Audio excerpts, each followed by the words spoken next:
hanya dengan Rp15.000 per bulan, Anda telah turut berpartisipasi dalam menyebarkan dakwah bersama Tarbiyah Sunnah.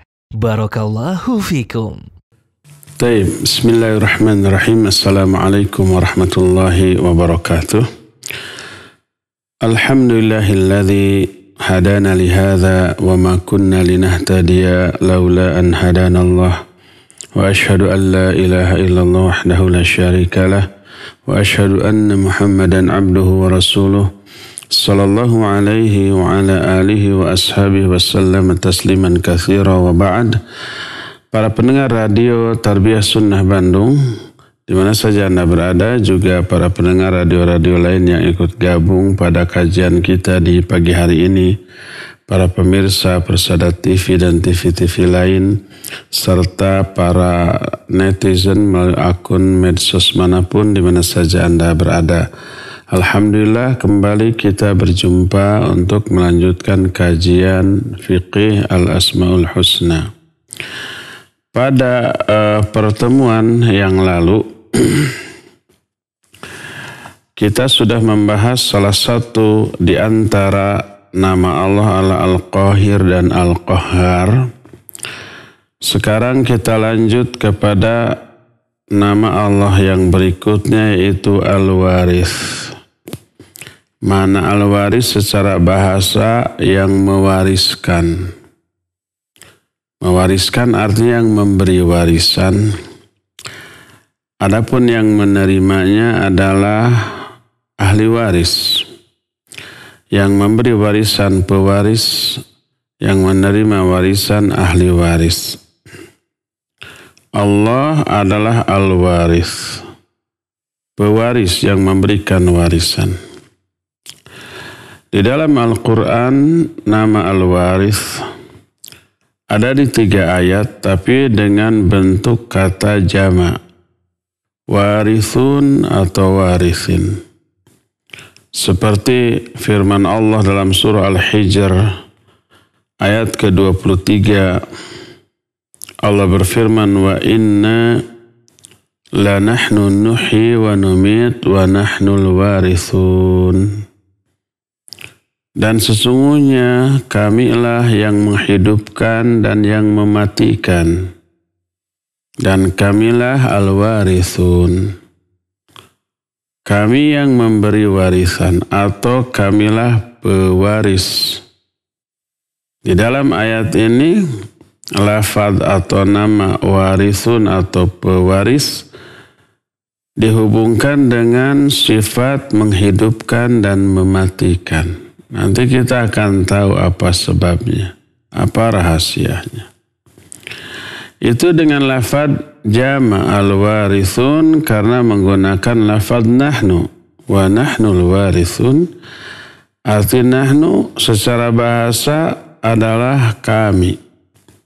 Apakah Allahnya banyak? Tidak. Allah itu esa, tetap.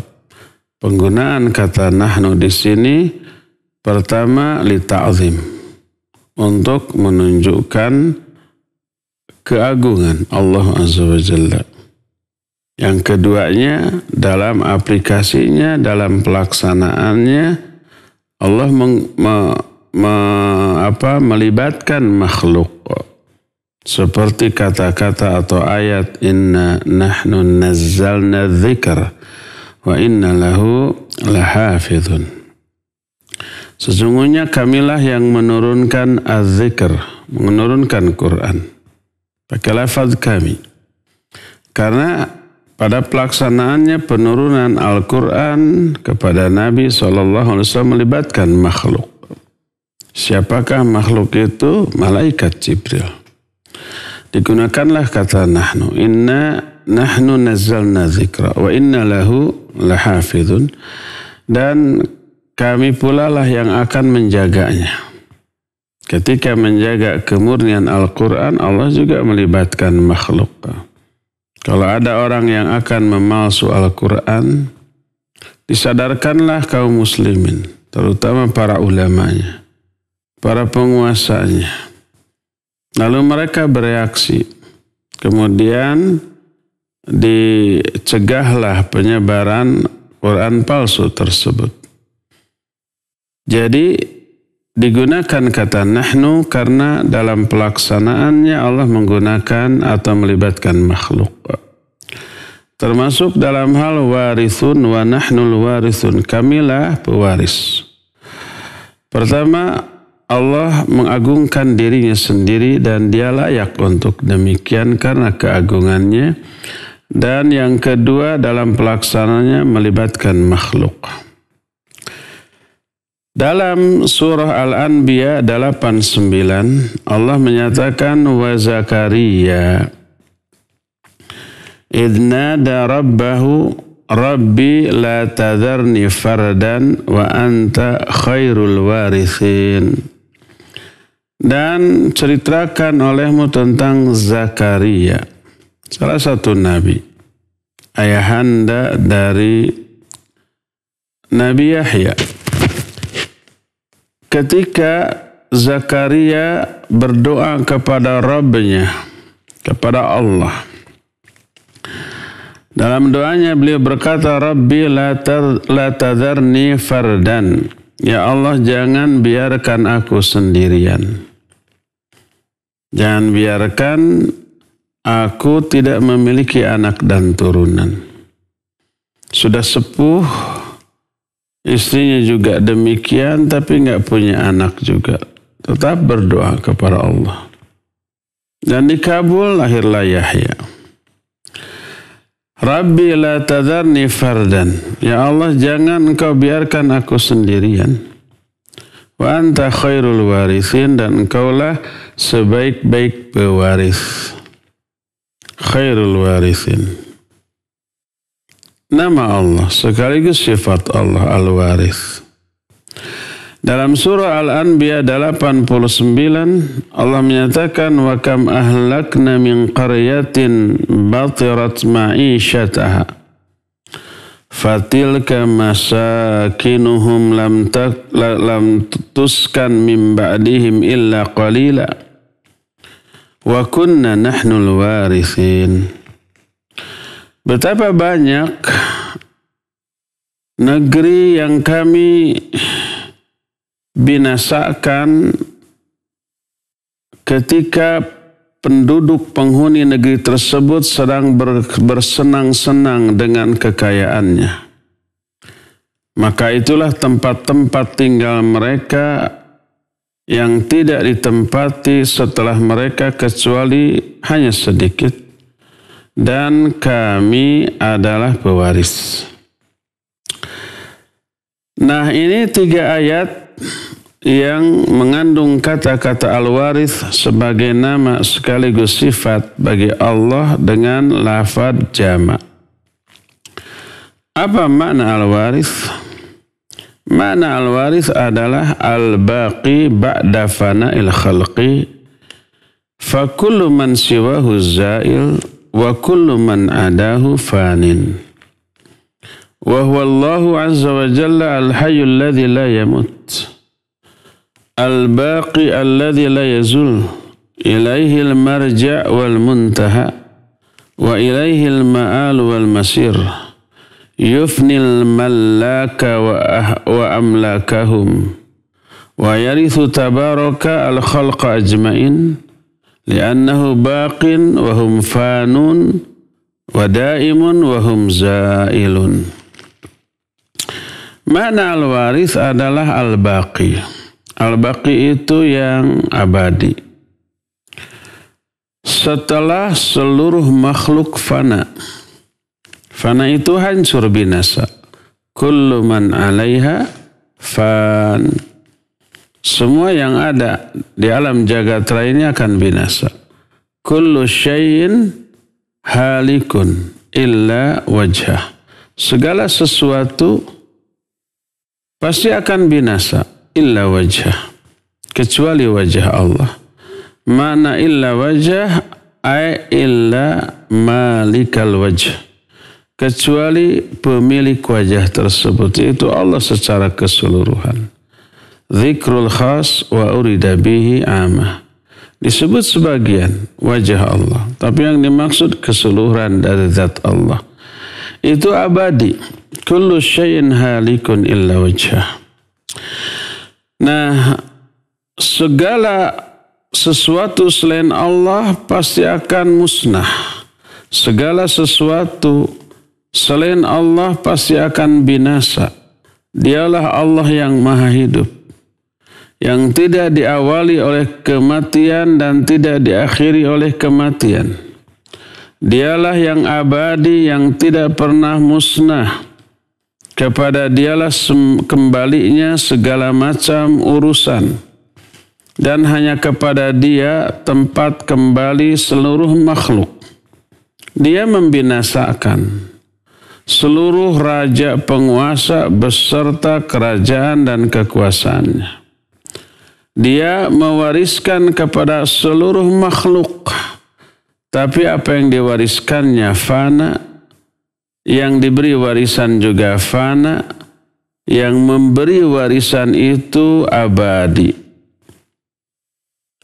Allah ketika berfirman, wa inna la nahnu nuhyi wa numit wa nahnul warithun, kamilah yang menghidupkan dan yang mematikan dan kamilah pewaris. Maknanya narithul arda man alaiha bi an numita jami'ahum fala yabqa hayyun siwana idza jaa dzalikal ajal id al jami'u yafni wa kullun yamut wa yabqa Allahu wahdahul hayyul ladzi la yamut.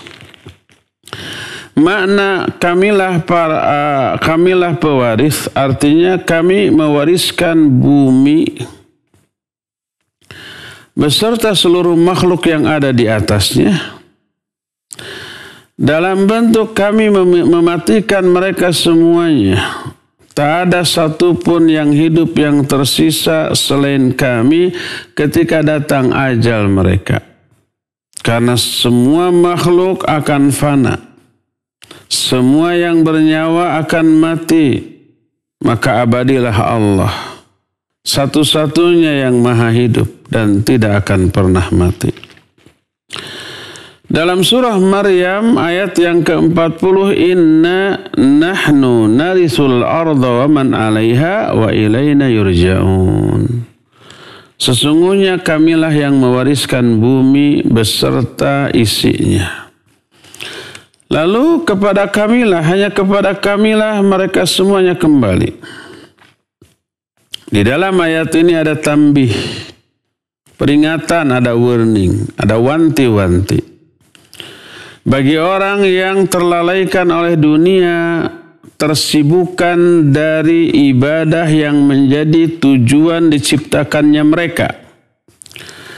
Allah memberikan peringatan bahwa dunia dengan isinya, dari awalnya sampai akhirnya, itu akan meninggalkan pemiliknya dan atau pemiliknya meninggalkan apa yang dimilikinya. Jadi ada dua kemungkinan kalau kita memiliki harta atau apapun dari dunia ini. Uang, kekayaan berupa tanah, rumah, bahkan mungkin perusahaan, kendaraan. Ada dua kemungkinan, mungkin seluruh kekayaan itu musnah, hilang, meninggalkan kita dengan cara yang tidak diduga. Atau sebaliknya kitalah sebagai pemiliknya yang meninggalkan seluruh harta kekayaan itu. Lalu Allah akan mewariskan bumi beserta isinya kepada manusia. Dan akan mengembalikan mereka semuanya kepada Allah. Lalu Allah memberikan balasan atas seluruh amal yang mereka lakukan. Apa yang Allah wariskan kepada manusia berupa harta kekayaan. Tidak percuma. Tidak gratis. Tapi kelak akan dimintai pertanggungjawabannya. Bagaimana cara dia memperoleh harta tersebut? Dengan cara yang Allah syariatkan atau dengan cara yang Allah larang? Dengan cara yang membuat Allah ridho atau dengan cara yang membuat Allah murka? Dengan cara yang mengundang dosa atau yang memancing pahala. Nanti akan ditanya, dihisab. Setelah didapat, bagaimana semua kekayaan itu dipergunakan? Untuk sesuatu yang Allah perintahkan atau yang Allah larang? Untuk sesuatu yang membuat Allah ridho atau membuat Allah murka? Semua itu akan dimintai pertanggungjawabannya. Di ayat yang lain di dalam Al-Quran, Allah mengancam orang-orang kafir Quraisy yang sudah diberi anugerah oleh Allah Azza wa Jalla, bahwa Allah Subhanahu wa Ta'ala menempatkan mereka di sebuah tanah haram yang aman, yang menghasilkan segala macam jenis buah-buahan sebagai rizki bagi mereka dari Allah Subhanahu wa Ta'ala, kalau mereka menerima dakwah beriman kepada Allah dan Rasulnya. Allah berikan jaminan. Tapi mereka enggan menerimanya. Tidak mau menyambut dakwah Rasul SAW, tidak mau mempercayainya. Maka Allah memberikan ancaman kepada mereka seperti ancaman yang diberikan kepada umat-umat sebelumnya. Allah berikan peringatan dalam surah Al-Qasas ayat 58. Wa kam ahlakna min qaryatin batirat ma'isyataha. Betapa banyak negeri yang dahulu penghuninya bersenang-senang dengan kekayaannya kami hancurkan. Maka itulah tempat-tempat tinggal mereka yang tidak lagi ditempati setelah mereka kecuali hanya sedikit. Dan kamilah yang mewariskan. Makna ayat ini, Allah Subhanahu wa Ta'ala mewariskan kepada hamba-hambanya dalam bentuk apa? Mematikan mereka setelah mereka dihidupkan, diberikan berbagai macam kesenangan, kebahagiaan, kegembiraan, berbagai macam anugerah. Lalu Allah matikan mereka dan dikembalikan kepada Allah. Kelak seluruh kenikmatan yang Allah berikan kepada mereka akan dibalas. Semua amal yang mereka lakukan kelak akan ada imbalannya, yang baik dengan yang baik, yang buruk dengan yang buruk. Di hari tersebut tersingkaplah penutup bagi seluruh manusia tentang hakikat dari kehidupan.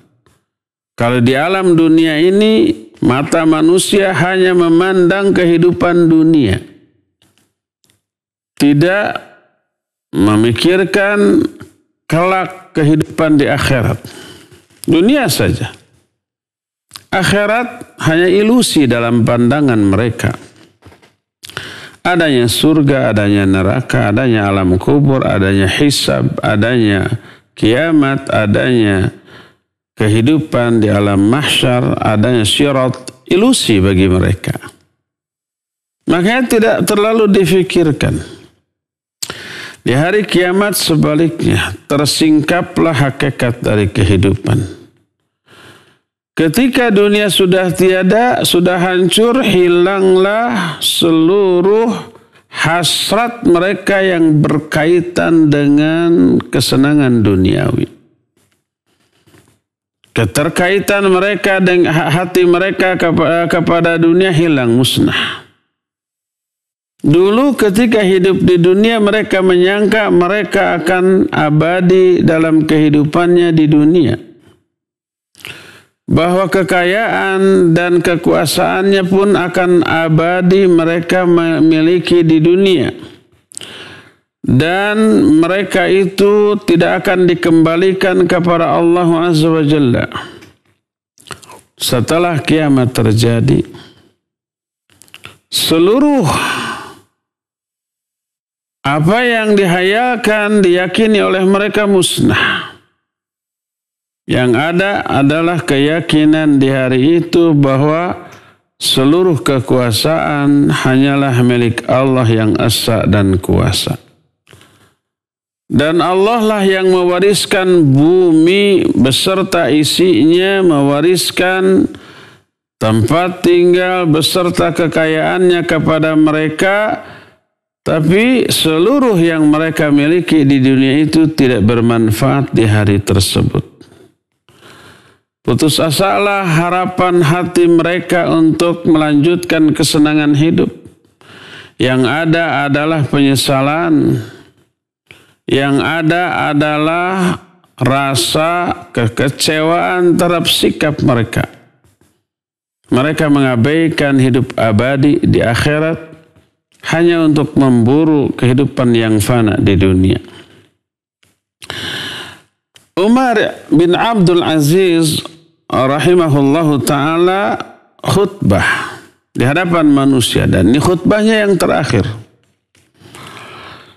Di awal khutbah beliau bersyahadat, memuji Allah, menyanjung Allah, bersolawat kepada Nabi alaihi salatu wassalam, lalu berkata, amma ba'd, adapun setelah itu, fa innakum lam tukhlaqu abatha wa lan tutraku suda wa inna lakum ma'ada yanzilullahu fihi lil hukmi bainakum wal fasli bainakum fa khaba wa khasira man kharaja min rahmatillah wa hurima jannatun arduha samawatu wal ard alam ta'lamu annahu la ya'manu ghaddan illa man hadhara hadzal yaumi wa khafah wa ba'a nafidan bi baqin wa qalilan bi kathirin wa khawfan bi amanin ala tarawna annakum min aslabil halikin wa sayakunu min ba'dikum al baqin hatta turadduna ila khairil warithin. Kata Umar bin Abdul Aziz, sesungguhnya kalian tidak diciptakan secara iseng. Kalian tidak dibiarkan begitu saja oleh Allah setelah diciptakan. Kalian memiliki tempat kembali di alam nanti. Di alam itu Allah menurunkan hukum antara kalian, yang memutuskan seluruh perkara yang terjadi di antara kalian. Maka sungguh rugi orang yang keluar dari rahmat Allah di hari tersebut. Rugi orang yang terhalang dari surga Allah yang luasnya seluas langit dan bumi. Tidakkah kalian mengetahui bahwa tidak ada orang yang merasa aman di hari esok? Tidak ada orang yang akan merasakan keamanan di hari akhirat nanti, kecuali orang yang sangat hati-hati dan takut mengaruhi kehidupan di alam dunia sekarang.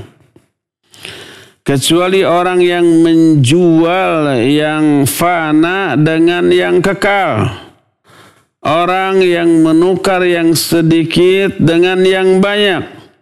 Orang yang menjual ketakutan dengan keamanan. Maknanya menjual dunia untuk akhirat.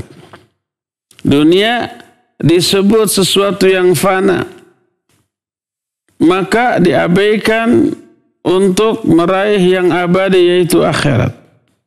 Dunia disebut sedikit, akhirat disebut banyak. Dunia disebut hal yang menakutkan, akhirat hal yang memberikan keamanan bagi orang yang beriman. Tidakkah kalian lihat bahwa kalian ini termasuk anak-anak turunan makhluk yang sudah binasa? Orang-orang tua kita, kakek nenek kita, buyut kita, terus ke atas sudah binasa, sudah tidak ada. Nanti setelah kalian tidak ada akan muncul generasi penerus, sehingga mereka kalian semuanya dikembalikan kepada khairul warithin, kepada Allah Azza wa Jalla. Lalu Umar bin Abdul Aziz melanjutkan rahimahullahu ta'ala, thumma innakum fi kulli yawmin tushayyi'una ghadiyan wa ra'ihan ila Allah Azza wa Jalla qad madha nahbuhu wa anqadha ajaluhu hatta tughayyibu fi sad'in minal arad fi bat'i sad'in ghaira mumahad wala muwassad. Qad faraqal ahbab wa basharat turab wa wajahal hisab murtahanun bi'amali ghaniyun amma tarak faqirun ila ma qaddama. Kemudian kalian setiap hari bolak-balik meninggalkan Allah menuju Allah. Dan sudah berlalu seluruh kehidupan kalian. Dan akan pasti datang ajal bagi kalian. Sehingga kalian terkubur di dalam tanah, di dalam perut bumi. Tanpa ada yang menemani, tanpa ada yang menyertai. Kalian telah berpisah dengan orang-orang yang kalian cintai. Kalian sudah terkubur di dalam tanah. Kalian akan menghadapi hisab. Kalian amat sangat tergantung kepada amal kalian. Kalian tak lagi butuh terhadap apa yang kalian tinggalkan, tapi kalian pasti akan membutuhkan terhadap masa depan kalian. Fattaqullaha ibadallah qabla inqidha'i mawathiqihi wa nuzulil mauti bikum. Thumma ja'ala tarfa ridaihi ala wajhi fabaka wa abka man haulah. Maka bertakwalah kalian kepada Allah, wahai hamba-hamba Allah, sebelum perjanjian hidup kita ini selesai. Sebelum datangnya kematian kepada kalian. Lalu Umar bin Abdul Aziz mengambil ujung dari selendangnya, mengusapkan ke wajahnya, lalu beliau menangis. Menangis pula lah orang-orang yang ada di sekitarnya. Itulah penjelasan tentang bahwa manusia ini akan fana dengan seluruh warisan yang pernah diterimanya, juga fana, yang tersisa tinggal pertanggungjawaban dari apa yang pernah dimilikinya. Makin banyak harta kekayaan yang dimilikinya, jabatan dan tanggung jawab yang dipikulnya, makin berat pertanggungjawabannya kelak di akhirat.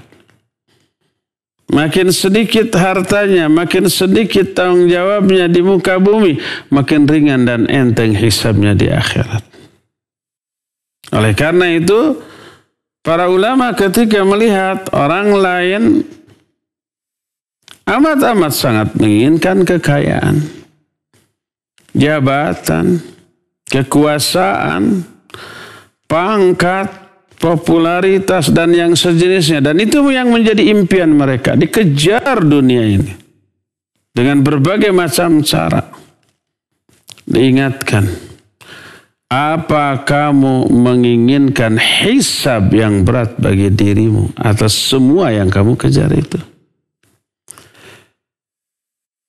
Allah Azza wa Jalla menganjurkan kepada kaum mukminin untuk menginfakkan hartanya di jalan Allah yang telah Allah anugerahkan kepada mereka dan telah menjadikan mereka sebagai penguasa dari harta kekayaan itu. Tapi Allah juga mengingatkan kepada mereka bahwa Allah lah yang memberikan warisan itu kepada mereka. Dan Allah telah mengiming-imingi pahala yang besar serta ganti yang berlipat di dunia atas infak yang dilakukannya.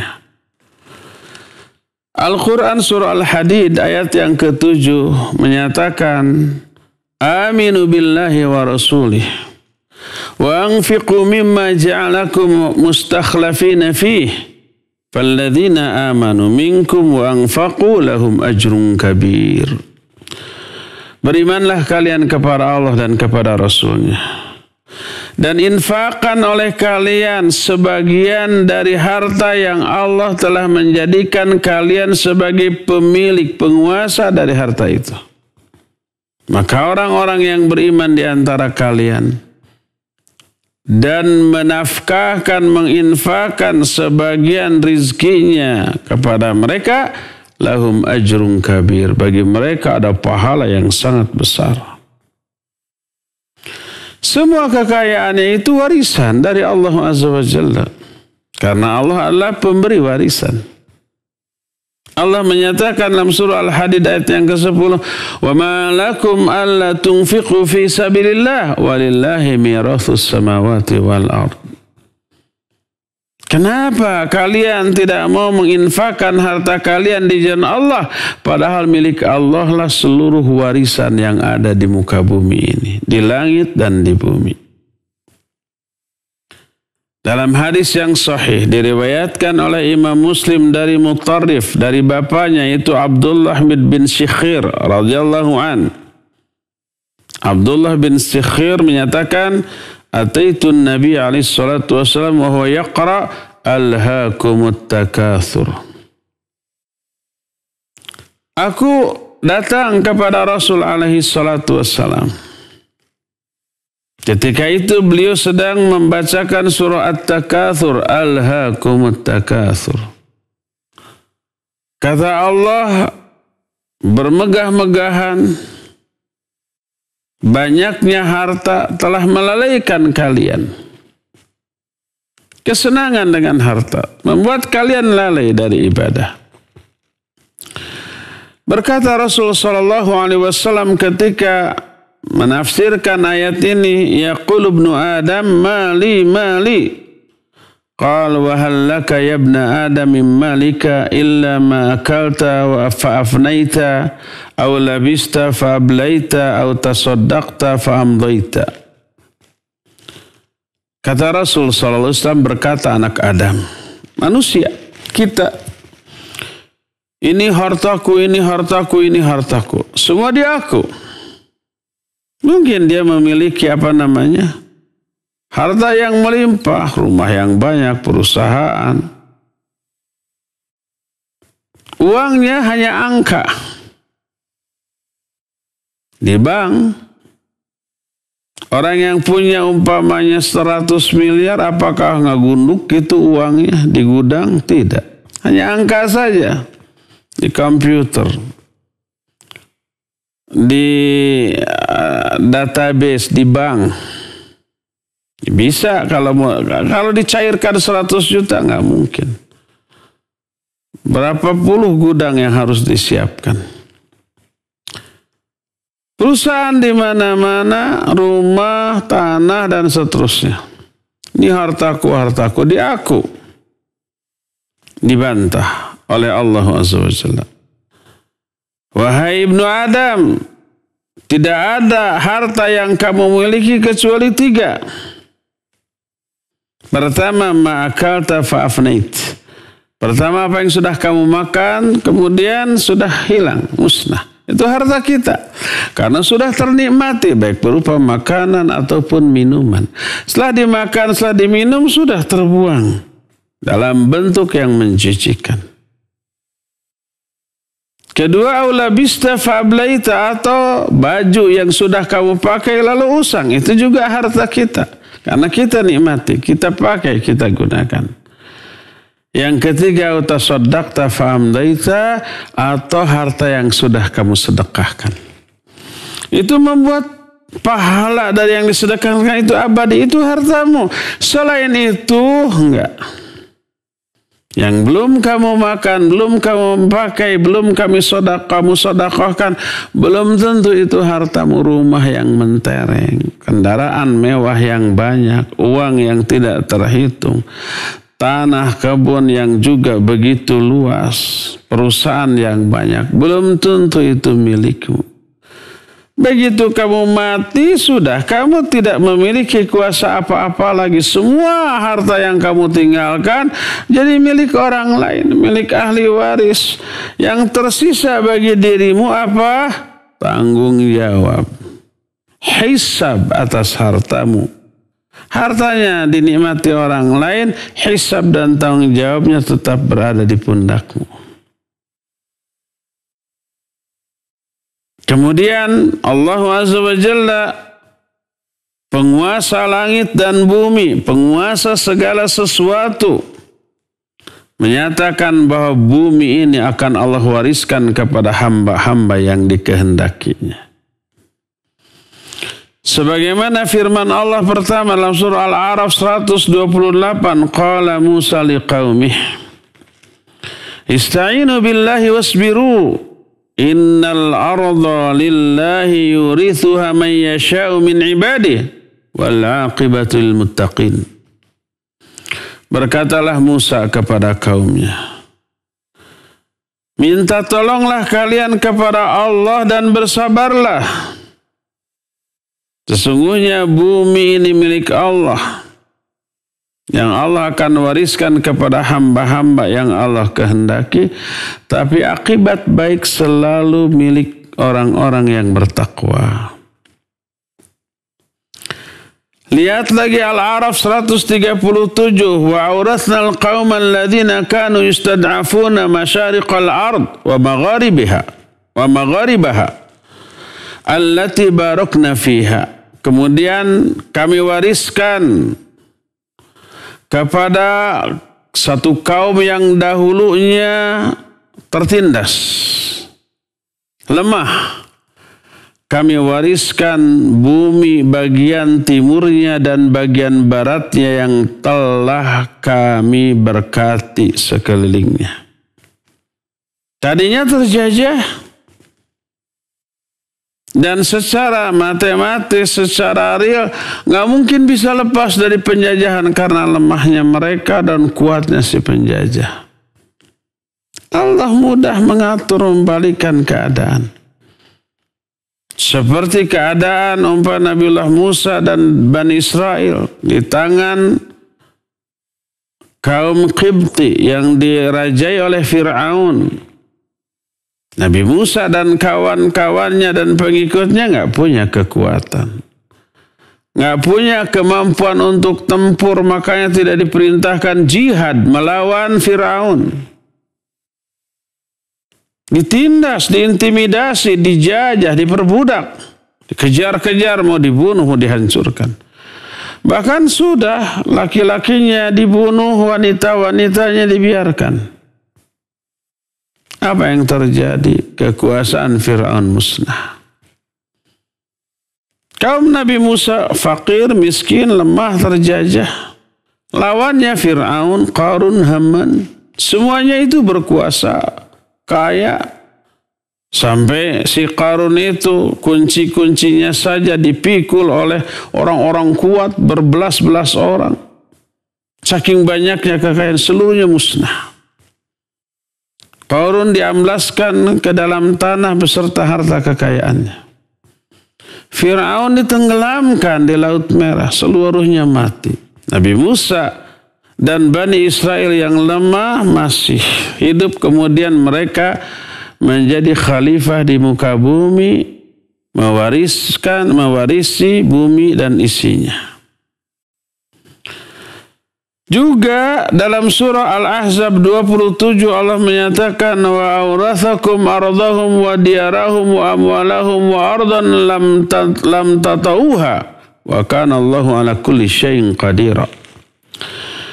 Allah telah mewariskan kepada kalian bumi mereka, tanah mereka, harta mereka, dan ada bumi bagian tertentu, negeri yang belum pernah kalian injak akan diwariskan juga kepada kalian, dan sesungguhnya Allah Maha Kuasa atas segala sesuatu. Surga adalah negeri karomahnya, negeri dengan penuh kemuliaan Allah wariskan kepada hamba-hambanya yang Allah cintai. Jadi beberapa yang Allah wariskan kepada hamba-hambanya adalah harta, juga kekuasaan. Di akhirat surga Allah wariskan. Allah berfirman di antara dalam surah Maryam ayat 61 sampai 63, jannati adnin lati wa'ada ar-rahmanu ibadahu bil ghaib innahu kana wa'duhu ma'tiya.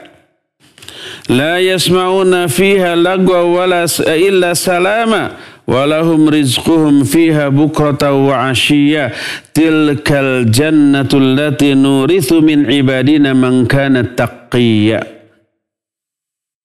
Kata Allah, itulah surga Aden yang telah Allah janjikan kepada hamba-hambanya bil ghaib. Padahal yang Allah janjikan itu gaib.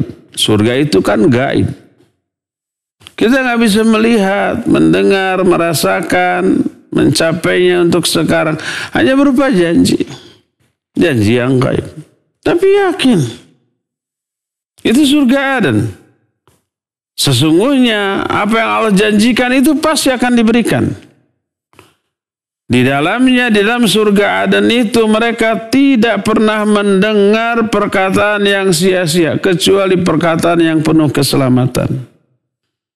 Dan di dalamnya bagi mereka akan memperoleh rizki setiap pagi dan petang. Itulah surga yang kami wariskan kepada hamba-hamba kami yang bertakwa. Warisannya berupa surga. Ahli warisnya orang-orang bertakwa. Pewarisnya adalah Allah. Dalam Al-A'raf 43 Allah menyatakan wa nudu an tilkumul jannatu awrastumuha bima kuntum ta'malun. Mereka orang-orang beriman ini diseru, itulah surga yang telah kalian warisi karena amal-amal yang telah kalian lakukan. Orang beriman menjadi ahli waris, menerima warisan berupa surga. Juga Az-Zukhruf ayat 72 menyatakan wa tilkal jannatul lati uristumuha bima kuntum ta'malun. Itulah surga yang telah diwariskan kepada kalian karena amal-amal yang telah kalian lakukan. Jadi yang Allah wariskan pertama harta. Kedua kekuasaan di muka bumi. Ketiga surga. Keempat, kita harus menjadi ahli waris, menerima warisan yang keempat ini selama hidup kita. Yang Allah wariskan adalah untuk di dunia, untuk orang-orang spesial, untuk orang-orang khusus adalah kitab Al-Quran. Baik ilmunya maupun taufiknya, hidayatul irsyad wa dilalahnya ataupun hidayah taufiknya. Ilmu Al-Qurannya kita dapat, hidayah taufik untuk mengamalkannya, mendakwahkannya juga kita dapat. Ini warisan dari Allah untuk kita. Allah berfirman dalam surah Fatir 32. Allah menyatakan thumma awrathna al-kitab alladhina istafaina min ibadina faminhum zalimun li nafsihi wa minhum muqtasidun wa minhum sabiqun bil khairat biidznillah dzalika huwal fawzul kabir. Kemudian kami wariskan kitab, maksudnya kitab Al-Quran, kepada orang-orang yang kami pilih dari kalangan hamba kami. Maksudnya umat Islam. Sebab Al-Quran hanya diberikan kepada umat Islam. Sayang umat Islam tidak seluruhnya memburu warisan, berebut warisan ini. Rata-rata cuek kepada warisan yang paling berharga ini. Faminhum zalimun li nafsi, di antara umat Islam ada yang zalim kepada diri sendiri. Cuek. Mengabaikan Al-Quran sebagai warisan teragung dan termahal. Gak mau mempelajarinya. Gak mau memahaminya. Membacanya pun gak mau. Belajar membacanya juga enggak. Banyak umat Islam yang gak bisa baca Quran. Banyak. Ada yang bisa baca Al-Quran tapi salah tajwid makhraj. Ada banyak. Ada yang sudah pintar baca Al-Quran, tajwid makhrajnya benar, tapi bacanya malas. Ada banyak. Ada yang rajin bacanya, tapi malas menghafalnya. Banyak. Ada yang rajin baca, rajin menghafal, hafalannya banyak, tidak mau mengamalkannya. Banyak. Itu orang-orang yang zalim kepada diri mereka sendiri. Wa minhum muqtasid, dan di antara mereka ada yang muqtasid. Muqtasid itu simple, sederhana. hanya mengambil yang wajib, mengabaikan yang sunnah, hanya meninggalkan yang haram, kadang yang makruh dilakukan. Wa minhum sabiqum bil khairat biiznillah. Tapi di antara mereka ada yang berlomba-lomba dalam kebaikan. Al-Quran ini benar-benar direbut sebisa yang mereka mampu.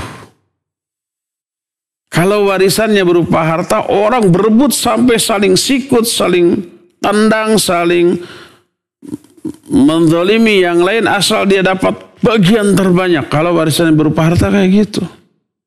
Betapa banyaknya adik kakak saling bunuh, saling memusuhi, saling melaporkan ke pengadilan hanya karena berebut warisan dari orang tuanya. Kadang-kadang ada anak juga kan yang menuntut warisan ke orang tua di saat orang tua masih hidup. Atau bukan warisan, atau kalau orang tua masih hidup. Menuntut hibah paling. Kalau harta yang menjadi warisnya berebut orang. Tapi kalau warisannya berupa Al-Quran, ilmu, cuek. Jadi ayat ini menjelaskan bahwa Allah Azza wa Jalla memberi warisan kepada umat Islam berupa kitab. Bukannya diperebutkan. Al-Quran diperebutkan oleh generasi awal dari umat ini. Dari kalangan para sahabat, tabi'in, tabi'ut tabi'in. Betul-betul. Anak kecil 5 tahun, 6 tahun sudah hafal Al-Quran. Diperebutkan seluruh yang berkaitan dengan Al-Quran di zaman-zaman awal, tapi cuek di zaman-zaman terkemudian, termasuk di zaman kita. Ini warisan yang sangat berharga dari Allah untuk kita semua. Kemudian tawassul kepada Allah dengan nama ini adalah sesuatu yang diperintahkan berdasarkan keumuman dalil, walillahil asmaul husna fad'uhu biha. Allah memiliki al-asmaul husna, nama-nama yang baik. Silakan kalian bertawassul kepada Allah dengan nama-nama ini. Sebut nama ini dalam doa kalian. Terutama menyebut nama-nama Allah yang berkaitan dengan apa yang kita minta. Salah satunya adalah al-warithin. Sebagaimana apa yang dikatakan atau yang dilakukan oleh Nabiullah Zakaria alaihi salatu wassalam yang Allah terangkan dalam Al-Quran di antara surah Al-Anbiya ayat 89 sampai ke 90. Allah berfirman, wa Zakaria idnada rabbahu Rabbi la tadharni fardan wa anta khairul warithin fastajabna lahu wa wahabna lahu Yahya wa aslahna lahu zawjahu innahum kanu yusari'una fil khairat wa yad'unana raghaba wa rahaba wa kanu lana khashiin. Dan ceritakan olehmu tentang Zakaria. Ketika dia berseru berdoa kepada Allah, ya Allah jangan engkau biarkan aku sendiri. Engkaulah sebaik-baik pemberi warisan. Salah satu yang diwariskannya anak yang soleh. Jadi berdoa dengan bertawasul kepada salah satu asmaul husna al-warith. Wa anta khairul warithin, engkau sebaik-baik pemberi warisan. Dijabah itu doa. Kata Allah, fastajabna lahu, kami ijabah doanya. Wa wahabna lahu Yahya, kami berikan kepada dia Yahya. Wa aslahna lahu zawjahu, dan kami perbaiki baginya istrinya. Innahum kanu yusari'una fil khairat, karena mereka adalah orang-orang yang selalu berlomba-lomba dalam kebaikan, menyeru berdoa kepada kami dengan penuh harap dan penuh rasa cemas, dan mereka itu sangat khusyuk, tunduk dan patuh kepada kami. Lihat lagi dalam surah Maryam ayat 5 dan 6, wahabli, ini doa Nabi Zakaria. Wahabli min ladunka waliya yarithuni wa yarithu min ali Ya'qub waj'alhu rabbi radhiya. Berilah kepadaku dari sisi engkau seorang wali, maksudnya anak penerus, yang akan mewarisi aku dan mewarisi keluarga Yakub dan jadikan dia Rabbi radhiya, seorang pemuda atau seorang manusia yang engkau ridhai.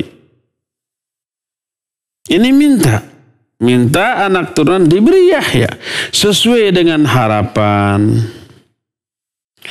Berdasarkan hal itulah maka warisan yang Allah berikan kepada manusia beragam.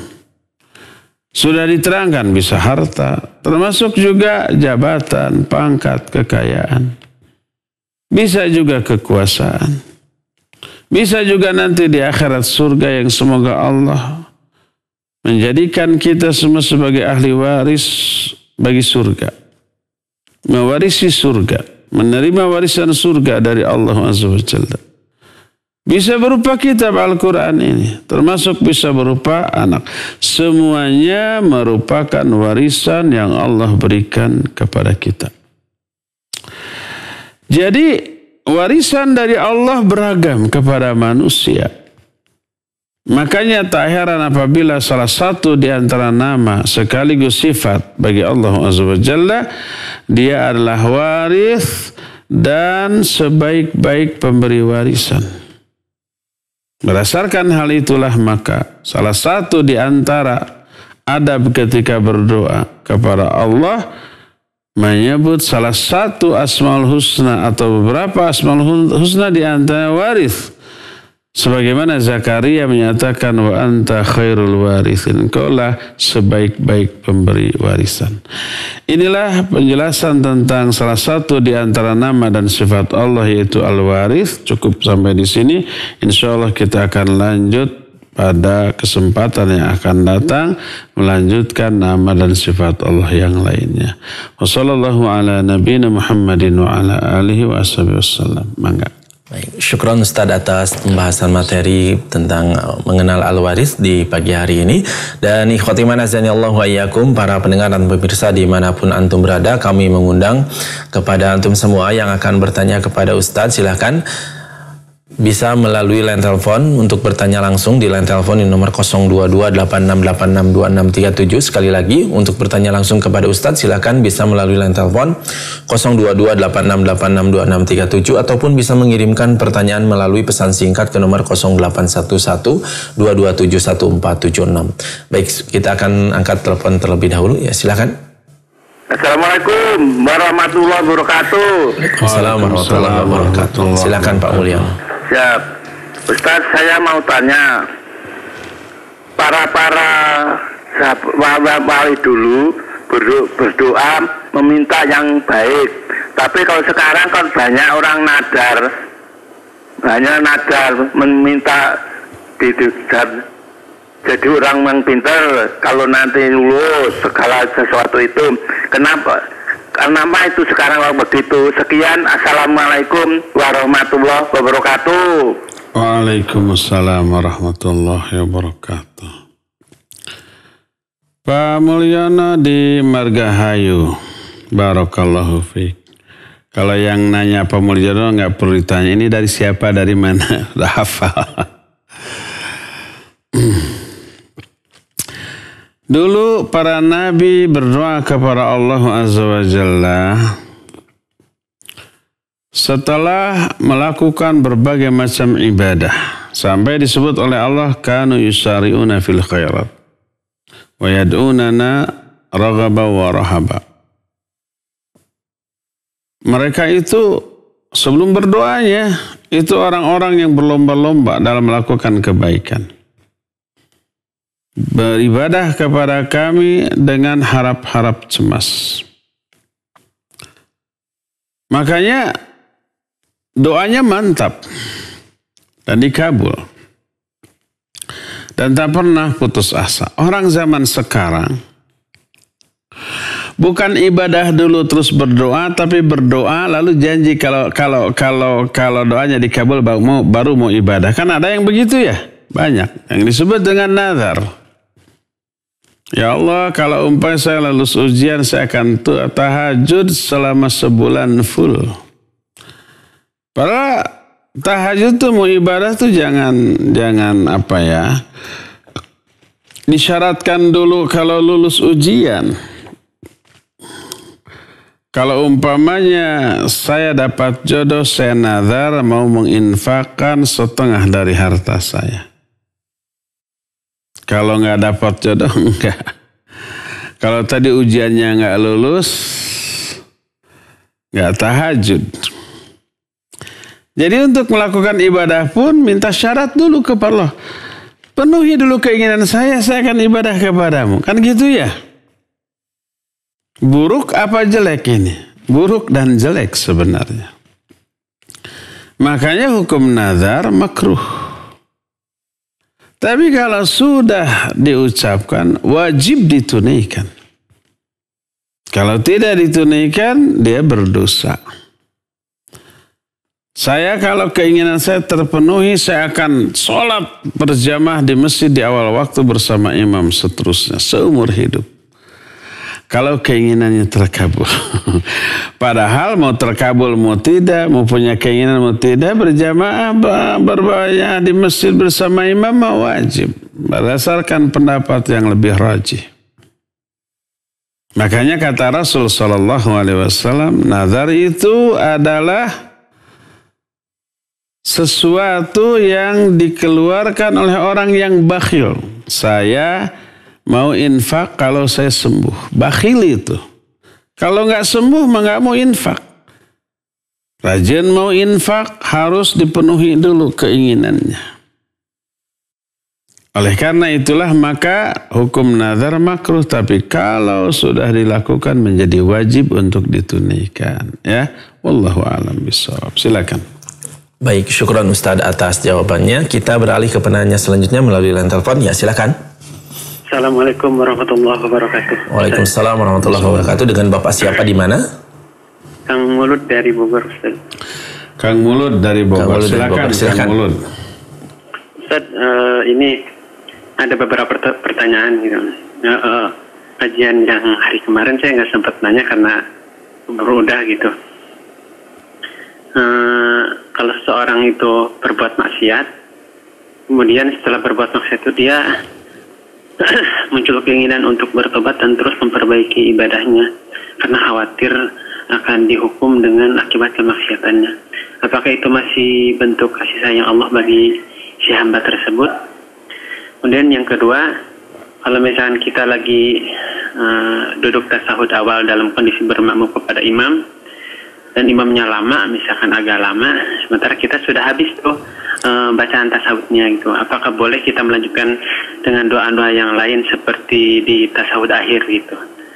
Dan ketika kita selesai berdoa, apakah si telunjuknya gitu itu kita turunkan saja atau tetap berdiri tegak gitu, Ustaz? Kemudian yang ketiga, dua aja dulu ya Kang Mulud ya. Ngantri nih pertanyaannya. Hatur nuhun Pak Ustadznya. Ya, Assalamualaikum warahmatullahi wabarakatuh. Waalaikumsalam warahmatullahi wabarakatuh. Ya. Kang Mulud di Bogor, barakallahu fiik. Bulan Mulud sudah berlalu. Kang Muludnya tetap muncul. Ada dua pertanyaan. Pertanyaan yang pertama adalah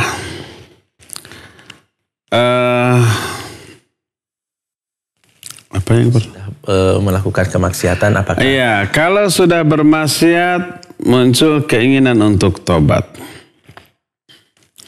Alasan tobatnya karena takut azab Allah segera turun. Baik azab di dunia nih maksudnya. Baik azabnya berupa penyakit, disakitkan atau diambil sebagian hartanya atau diberi musibah, kecelakaan atau yang lain-lain. Atau mungkin saja keburu mati. Karena mati itu tidak bisa diduga. Mati itu bukan karena penyakit, bukan karena umur, bukan karena apa-apa, tapi karena ajalnya aja udah tiba, tanpa diduga. Betapa banyak orang yang sudah tua, sakit-sakitan, gak mati-mati. Betapa banyaknya orang masih muda, sehat, tiba-tiba mati mendadak. Ketabrak, kecelakaan, dibunuh orang, ada peluru nyasar, macam-macam. Semua orang yang mati di hari kematian dia, mereka tidak menyangka hari itu mereka akan mati. Mereka menyangka masih puluhan tahun lagi hidup. Ternyata tanpa diduga mati. Banyak orang yang kecelakaan di jalan raya, di jalan tol dalam keadaan segar bugar, kemudian tanpa diduga musibah terjadi, ada yang meletus ban pada kecepatan tinggi, terbalik, kemudian meninggal. Di saat sehat, di saat segar bugar, ada yang ngantuk, kemudian nabrak, ada yang tidak ngantuk, tidak pecah ban, main HP dalam kecepatan tinggi, atau jeger tabrakan. Meninggal. Yang meninggal hari itu tidak menyangka mereka akan meninggal. Mereka meyakini masih akan hidup tahunan lagi, masih lama. Jadi kematian itu tidak bisa diduga.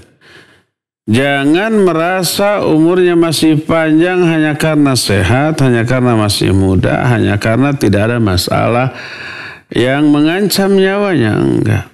Kematian itu tiba-tiba. Tidak bisa diduga. Maka takut, begitu setelah berdosa takut keburu mati, lalu tobat. Bagus apa baik? Itu bagus tentu saja. Setelah berdosa dia tobat. Apapun penyebab dari tobatnya, termasuk takut segera diazab, takut dijemput kematian dengan tiba-tiba lalu tobat. Ya bagus. Apakah itu termasuk kasih sayang Allah? Iya. Semua kebaikan yang Allah berikan, apalagi kebaikan agama, seperti taubat, yang Allah berikan sebagai hidayah kepada seorang hamba, itu salah satu bentuk kasih sayang Allah, rahmat Allah kepada dia. Ya, itu pertanyaan pertama. Sekarang pertanyaan kedua, ketika kita sholat, tahiyat awal atau malah mungkin tahiyat akhir, atau sujud, atau di gerakan manapun. Tahiyat awal kita sudah selesai baca doa tahiyat awal. Imam masih lama. Apa yang harus kita lakukan? Berdoalah. Dengan doa apapun. Sebab ketika menjelaskan hadis inna aqraba ma yakunu bainal abdi wa baina rabbih wa huwa sajid fa'aktsiru fihi du'a. Bahwa jarak terdekat antara seorang hamba dengan Allah adalah ketika sujud. Maka perbanyak doa dalam sujud. Syekh Al-Albani rahmatullahi alaih menyatakan hadis ini mengisyaratkan boleh berdoa di gerakan manapun di dalam sholat. Ketika berdiri, ketika ruku, ketika duduk di antara dua sujud, ketika tahiyat, boleh. Tapi yang terbaik ketika sujud, sebab itu jarak terdekat. Jadi kalau umpamanya kita sedang duduk tahiyat awal dan sudah selesai membaca doa pokok dalam tahiyat awal, tapi imam masih lama, boleh kita isi dengan doa apapun. Doa yang ada di tahiyat akhir boleh kita baca. Masih juga belum beranjak ke rakaat ketiga, silakan doa apa lagi. Doa sapu jagat boleh. Rabbana atina fid dunya hasanah fil akhirati hasanah wa qina adzabannar. Enggak masalah, dibolehkan saja ya. Pada intinya setiap posisi gerakan salat itulah saat yang mustajab untuk berdoa kepada Allah setelah membaca doa pokok di gerakan tersebut ya. Lalu tambah dengan doa lain sekehendak kita. Wallahu a'lam. Silakan lagi. Baik, syukran Ustaz atas jawabannya. Kita beralih dulu ke penanya melalui pesan singkat dari Pak Iqbal di Muhammad Toha. Assalamualaikum barakallahu fiik Ustaz. Kita mengenal ulama adalah warasatul anbiya.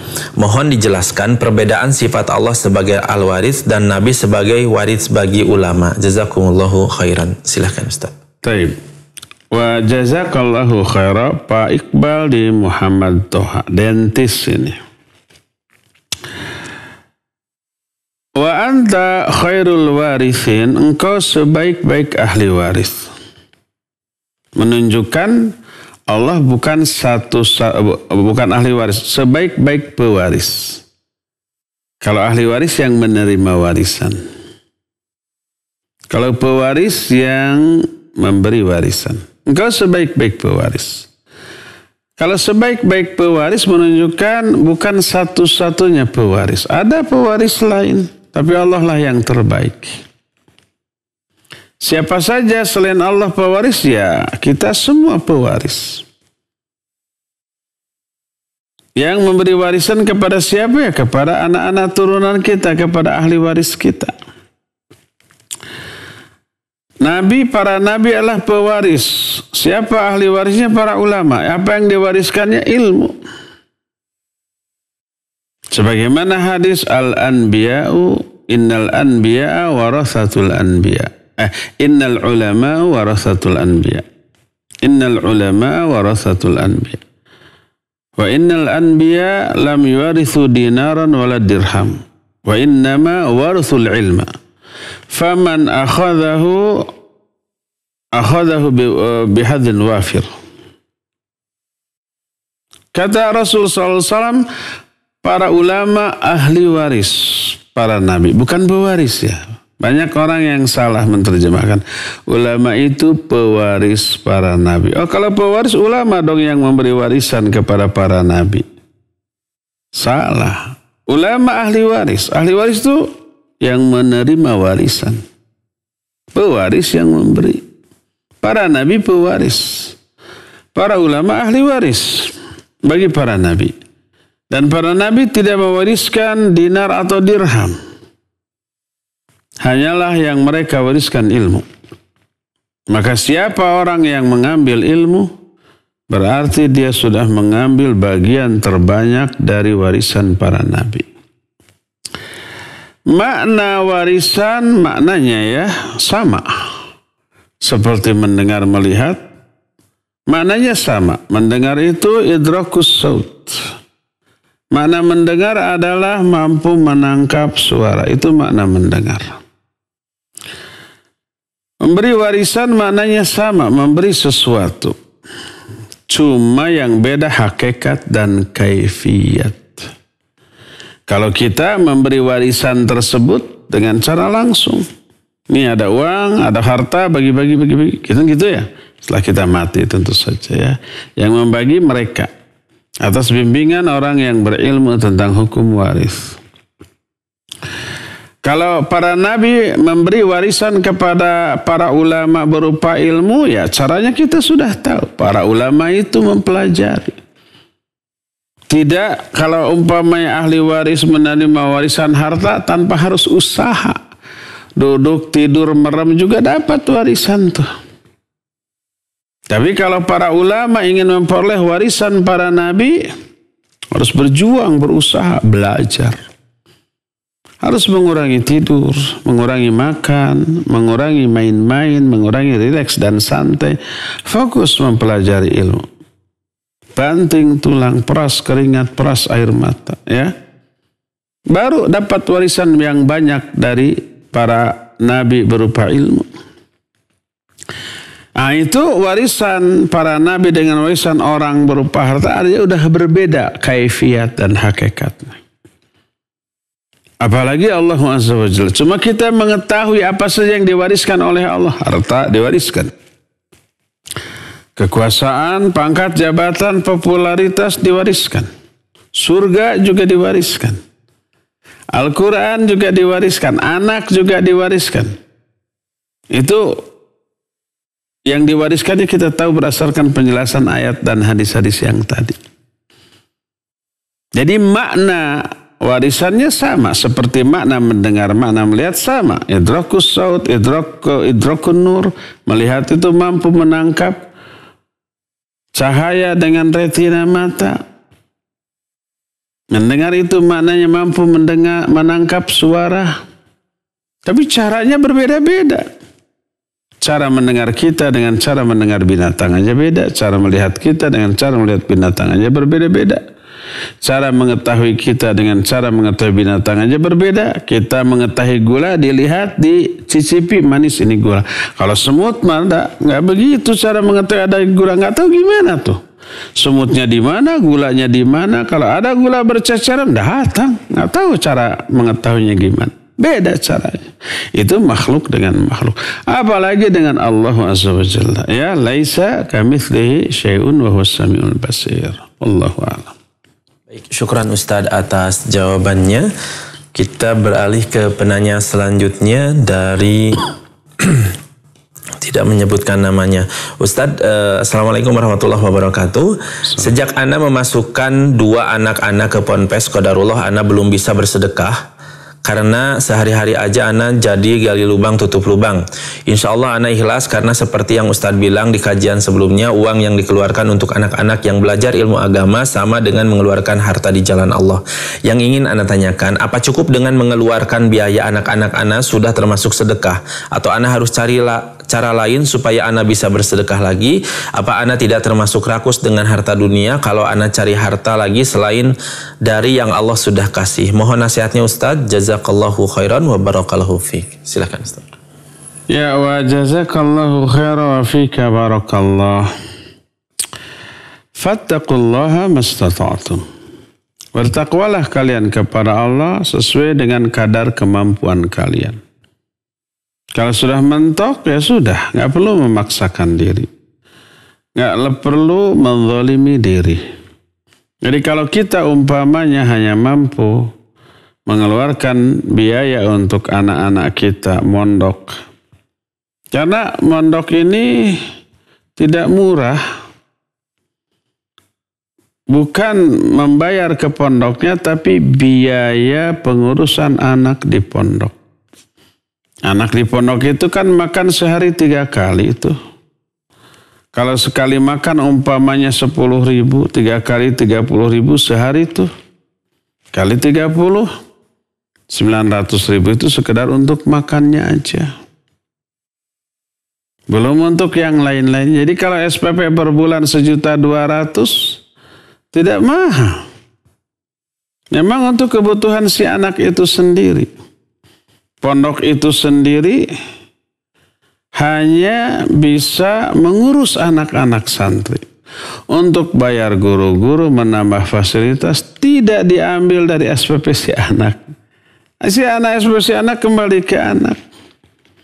Untuk membayar guru-guru, untuk fasilitas dan yang lain-lain, ya pengasuh pondok itu mencari yang lain lagi.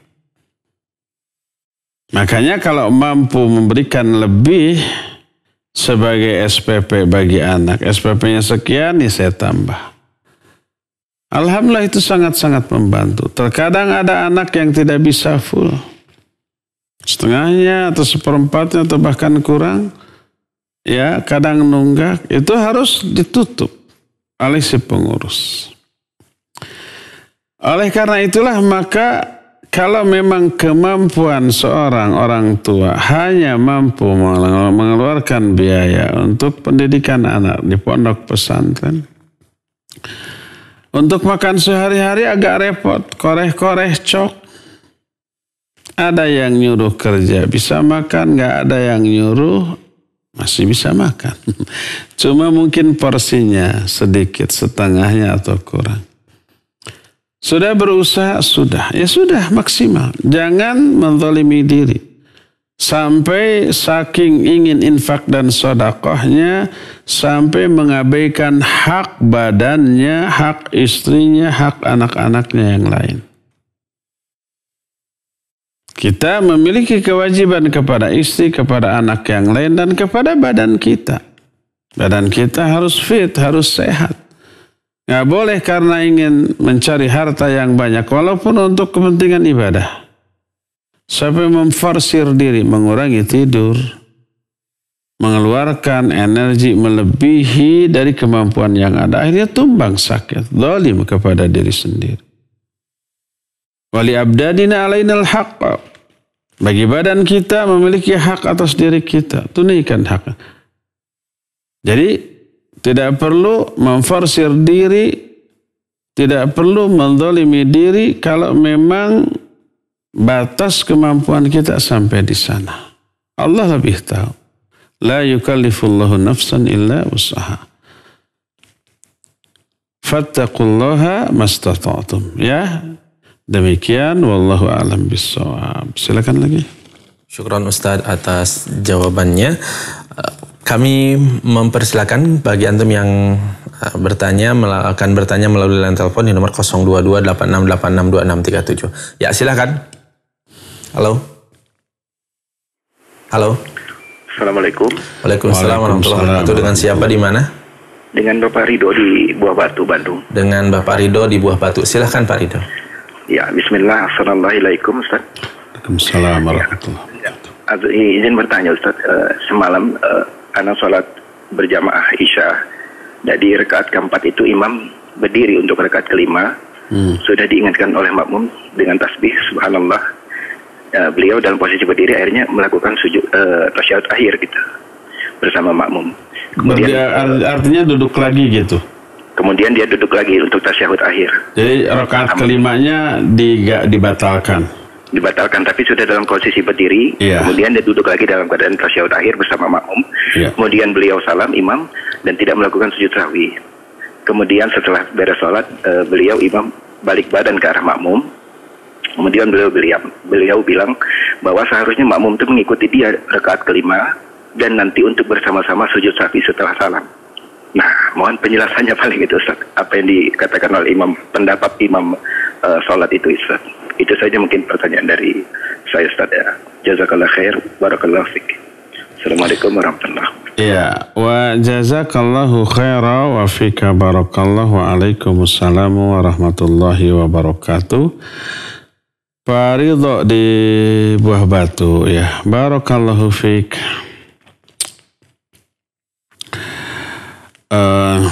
Kalau si makmum, si imam yakin baru 3 rakaat. Yakin nih. Makanya dia berdiri lagi rakaat keempat. Padahal sudah rakaat kelima. Dan dia betul-betul yakin atas ingatannya. Maka dia mestinya teruskan.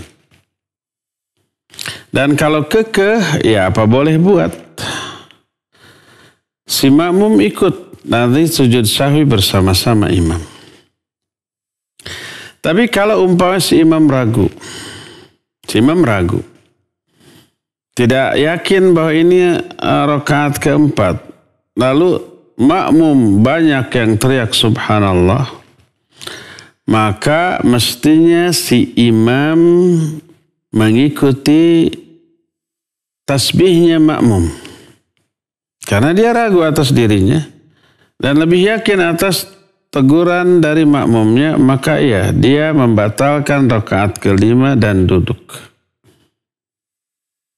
Kemudian ada sujud sahwi, ada. Kenapa? Karena ada penambahan gerakan. Disebabkan karena lupa, karena lalai.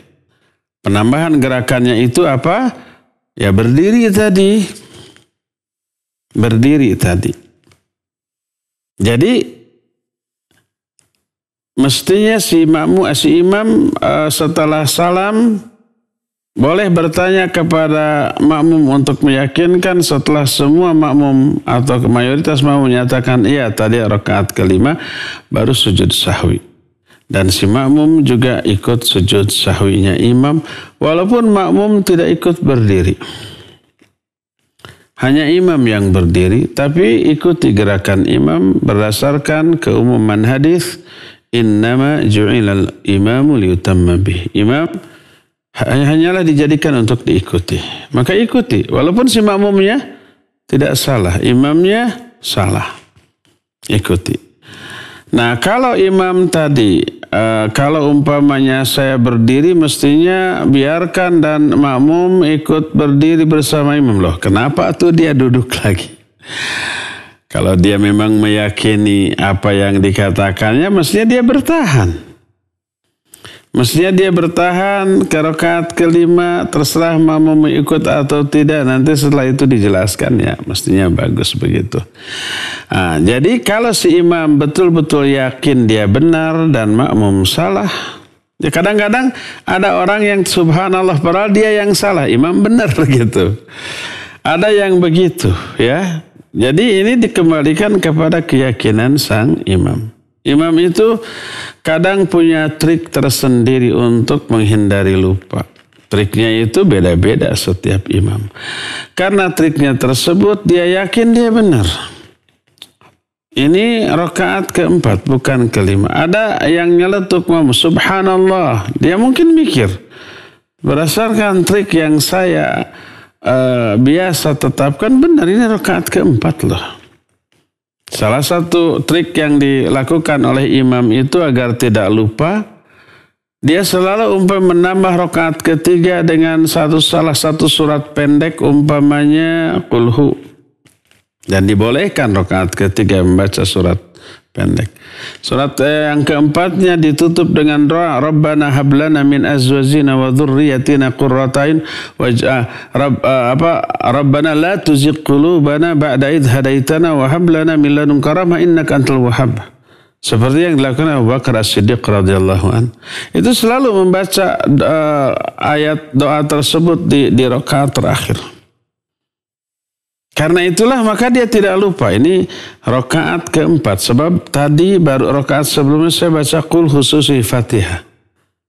Nah ini sekarang rakaat keempat membaca Rabbana la tuzigh qulubana. Ya, enggak lupa. Dia yakin maka berdirilah. Maka makmum harus berdiri. Kecuali kalau dia blank, ini keempat, kelima, ragu. Lalu ada yang nyeletuk, subhanallah, maka ikuti yang nyeletuk. Karena dia ragu atas diri. Da' ma yuribuk ila ma la yuribuk. Tinggalkan yang meragukan kepada yang tidak meragukan. Apalagi yang teriaknya banyak, subhanallah, semua di sana sini. Berarti mereka benar, kita salah, maka duduk. Ada sujud sahwi? Ada. Karena ada penambahan gerakan. Ya. Demikian wallahu a'lam bishawab, cukup ya sampai di sini. Insyaallah kita jumpa kembali di hari Selasa yang akan datang. Subhanakallahumma bihamdik asyhadu an la ilaha illa anta astaghfiruka wa atubu ilaik. Walhamdulillahirabbil alamin. Wassalamualaikum warahmatullahi wabarakatuh.